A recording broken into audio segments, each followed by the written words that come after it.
నమస్కారం. గంటారావానికి స్వాగతం. ముందుగా ప్రధాన అంశాలు. అమెరికా టెక్ దిగ్గజాలపై ఇరాన్ గురి. ఈ రాత్రికి 18 సంస్థలపై దాడులకు హెచ్చరిక.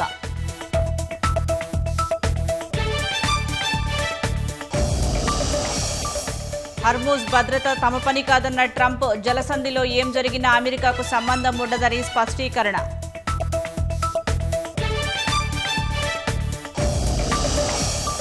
రికార్డు స్థాయిలో పెరిగిన విమాన ఇంధన ధరలు. కిలోలీటర్ ధర 2.07 లక్షలకు చేరిక.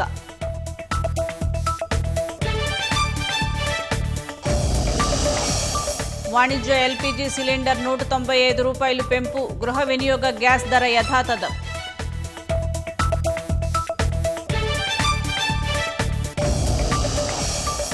ఇందిరమ్మ ఇళ్ల గృహప్రవేశాలకు రంగం సిద్ధం. నేడు కొత్త ఇళ్లలోకి వెళ్లనున్న 4100 మంది లబ్ధిదారులు.